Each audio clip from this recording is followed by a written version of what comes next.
ওই ভুঁয়ে ৰই থাকোতে ধামায় ওই ধৰিলে ওই লেপেট খাই মহজুকে। নমস্কাৰ, ৰেপৰ্টৰ সত্যলৈ আপোনালোক সকলোকে স্বাগতম জনাইছোঁ। আৰু আজি আপোনালোকলৈ আগবঢ়াব বিচাৰিছোঁ এই লকডাউনৰ সময়ছোৱাত দুগৰাকী ছাত্ৰ ছাত্ৰীৰ কিছুমান কালচাৰেল এক্টিভিটিজ, আৰু মই এই দুগৰাকী ছাত্ৰ ছাত্ৰীৰ পৰিচয়টো এনেধৰণে দিব বিচাৰিছোঁ। ছাত্ৰজন হৈছে এনে এজন ছাত্ৰ যিজন ছাত্ৰই ঢোলত হাত দিয়াৰ লগে লগে অনুভৱ হয় এক অনন্য মাদকতা আৰু সোৱাদ। উত্তৰ লখিমপুৰ মহাবিদ্যালয়ত পঢ়ি আছে। আৰু ছাত্ৰীগৰাকী হৈছে এনে এগৰাকী ছাত্ৰী যাৰ কণ্ঠে নিগৰিত হৈ অমৃত। তেওঁ উত্তৰ লখিমপুৰ মহাবিদ্যালয়তে পঢ়ি আছে আৰু ছাত্ৰীগৰাকীয়ে মহাবিদ্যালয় সপ্তাহত একেলেঠাৰিয়ে 3বাৰকৈ শ্ৰেষ্ঠ গায়িকাৰ খিতাপ অৰ্জন কৰিবলৈ সক্ষম হোৱাৰ লগতে ডিব্ৰুগড় বিশ্ববিদ্যালয়ৰ যুৱ মহোৎসৱতো বিশেষ পাৰদৰ্শিতা দেখুৱাবলৈ সক্ষম হৈছিল। গতিকে আহক আমি ভিডিঅ'টোৰ মাজলৈ যাওঁ। কিন্তু তাৰ আগতে এটা অনুৰোধ, আমাৰ চেনেলটো ছাবস্ক্ৰাইব কৰিব আৰু লগতে বেল আইকন প্ৰেছ কৰিবলৈ নাপাহৰিব। আহক আমি ভিডিঅ'টোৰ মাজলৈ যাওঁ।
দিনটোৰ তেনে কোনো বিশেষ ব্যস্ত নাথাকে আৰু শুই উঠা মানে দিনটোৰ আধাই যায়গৈ।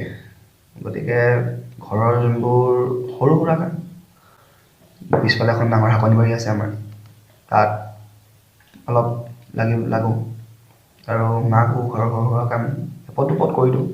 স্পেচিয়েল কাম তেনেকৈ নাই। হয়, এটা আছে যে মোৰ বান্ধৱী জুম্পী হালৈ, তেখেতে মোক গান এটা লিখি দিছিল, সুৰ দিবলৈ দিছিল। বৰ্তমান সেই গানটোকে লৈ মই ব্যস্ত হৈ আছোঁ।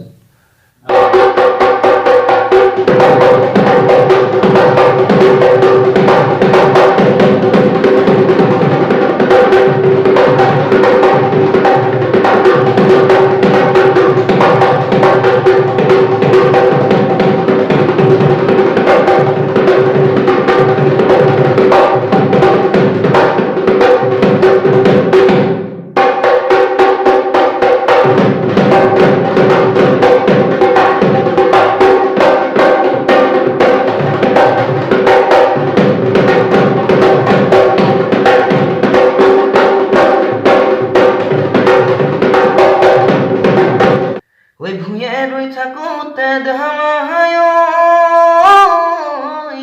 ওই ধরিলে ওই লেপেট খাই মহজুকে।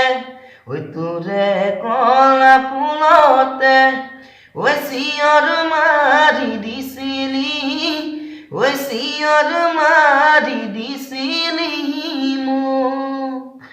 ওই হাহুনে কান্দুনে ধামায় মুখে দেখি ওই তোরে ওই মুখনি, ওই রঙা পরা গাল দুখনি, ঐ চাম নে নেচাম ঐ যাম নে নেযাম তোৰে হেনো ঐ কাষলৈ হৈয়ে দে সমাই এৰুৱাই ঐ দিবলৈ হৈয়ে